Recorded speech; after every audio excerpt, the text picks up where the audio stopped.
Amigos, es un grato placer saludarles. Bienvenidos a nuestra emisión de hoy, jueves 16 de julio. Ya estamos listos, como siempre, para llevarles las noticias más destacadas del día. Mi nombre es María Fernanda Soledad. Y yo, José Rafael Mejías. Invitarlos también a que se conecten a través de la señal de Estrella TV, nuestra alianza en el canal 8.2. ¿No es así? Así es. Vamos a comenzar entonces de inmediato con las informaciones. La primera audiencia del Congreso estadounidense dedicada exclusivamente a Venezuela desde el pasado 3 de enero concluyó sin anuncios sobre elecciones o nuevas medidas contra el régimen. Sin embargo, los testimonios presentados dejaron claro que la crisis venezolana continúa siendo una prioridad para Washington. Y es que durante la sesión, periodistas, abogados y defensores de derechos humanos expusieron 3 mensajes principales: que los terremotos no pueden utilizarse como argumento para retrasar el retorno de la democracia, que la ayuda humanitaria tiene que ser gestionada únicamente por agencias de la ONU, por agencias como la ONU y organizaciones independientes, sin pasar por una estructura controlada por el régimen, y que la liberación de los presos políticos es urgente. Vamos a desarrollar inmediatamente esta información publicada también ya en la web de nuestro canal, y es que de acuerdo a Laura Bibb, quien compareció ante el Comité de Derechos Humanos de la Administración, durante esta audiencia los expertos aseguraron que la respuesta del Estado venezolano a los terremotos puso en evidencia la fragilidad de las instituciones y sostuvieron que la emergencia no debe utilizarse como justificación para aplazar un proceso de restablecimiento democrático. En materia humanitaria, los comparecientes insistieron en que la asistencia internacional debe llegar a los afectados a través de agencias como las Naciones Unidas y organizaciones no gubernamentales, sin el objetivo de garantizar la transparencia en el manejo de los recursos. Otro de los puntos centrales fue la situación de los presos políticos. El congresista Chris Smith afirmó que su liberación inmediata debe ser una condición para avanzar en cualquier proceso de transición, y advirtió que no es posible maquillar una dictadura con un simple cambio de rostro.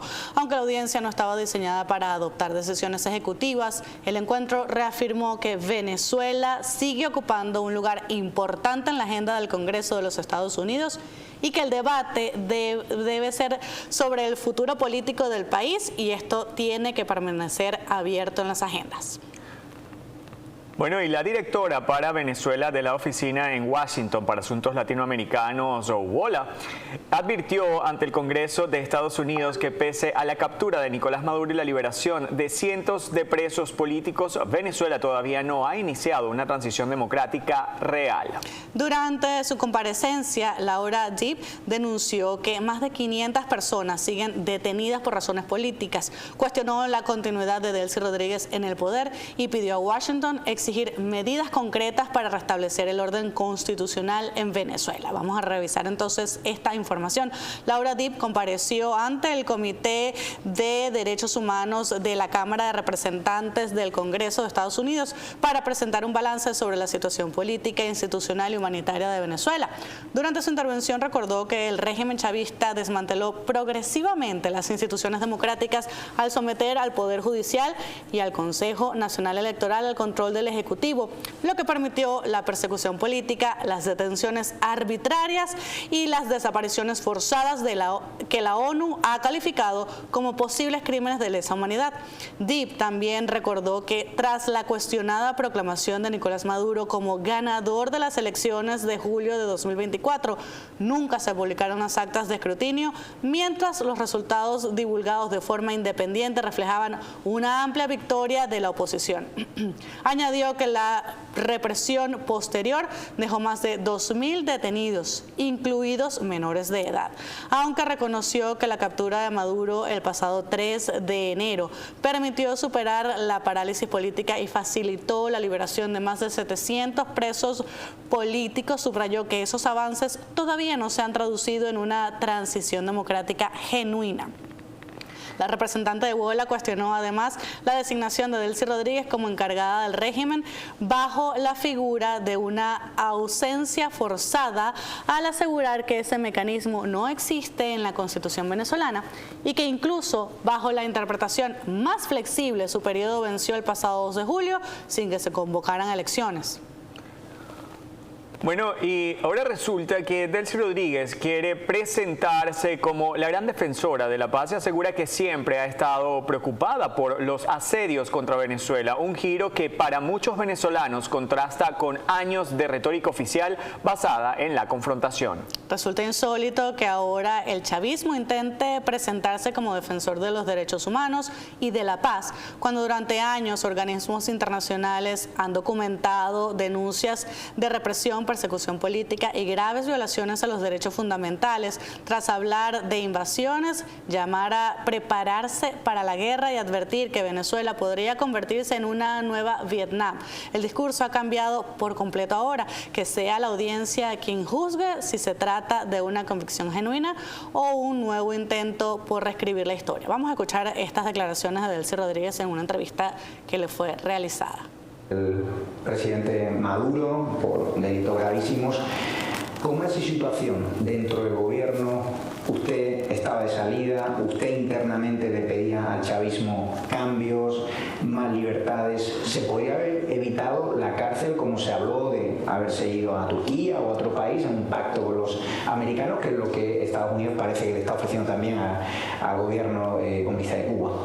Mira, creo que no solamente de mi parte, creo que todos vivimos momentos muy duros porque era una Venezuela asediada, una Venezuela bloqueada. A mí en lo particular como vicepresidenta ejecutiva me preocupaba muchísimo el rumbo que podía tomar la economía y bueno, siempre hubo espacios para expresar que esa preocupación era real, de saber de qué iba a vivir Venezuela, de qué iba a vivir el pueblo venezolano sin ingresos externos, porque Venezuela no tenía posibilidad material de vender un solo barril de petróleo, de externalizar los ingresos de nuestro país. Y sí, sin duda alguna, esa preocupación sí la transmití y creo que la preocupación no era solo mía, sino de todas las instancias de autoridades, en el sentido de, bueno, un país que podía ser agredido militarmente, creo que era motivo de preocupación.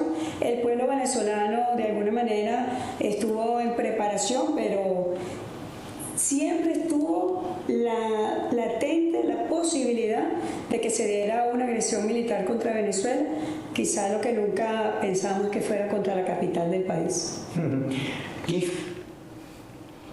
Bueno, parte de la entrevista que fue realizada por el periodista Javier Negret y parte entonces de lo que estaría publicado en las distintas redes sociales. Nosotros vamos a seguir con más información. Según publicó también el periodista David Landete, en Washington existiría un equipo que investiga una presunta trama de fraude electoral relacionada con Venezuela y la empresa Smartmatic.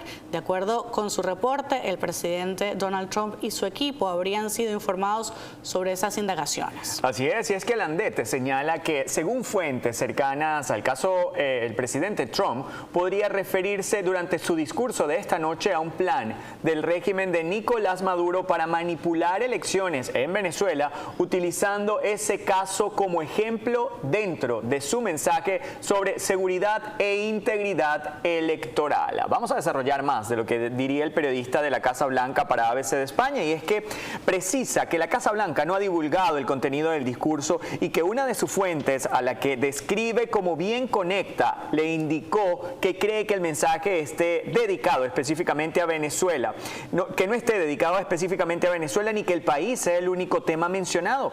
Pero Landete también afirma que las investigaciones habrían contado con la participación de organismos de inteligencia y fiscales estadounidenses e incluirían información relacionada con figuras del chavismo como Hugo El Pollo Carvajal, Nicolás Maduro y Cilia Flores. Estas afirmaciones corresponden al reporte periodístico y no han sido confirmadas oficialmente por las autoridades. Otros de los escenarios que, según el comunicador, también estaría bajo consideración es la posible descalificación de informes sobre seguridad electoral elaborados entre los años 2020 y 2026, pues hasta el momento tampoco existe un anuncio oficial que confirme esa medida. El propio David Landete concluye que nada está definido y recuerda que Donald Trump suele modificar sus discursos hasta el último momento. Por ello subraya que cualquier referencia específica a Venezuela sigue siendo por ahora una posibilidad y no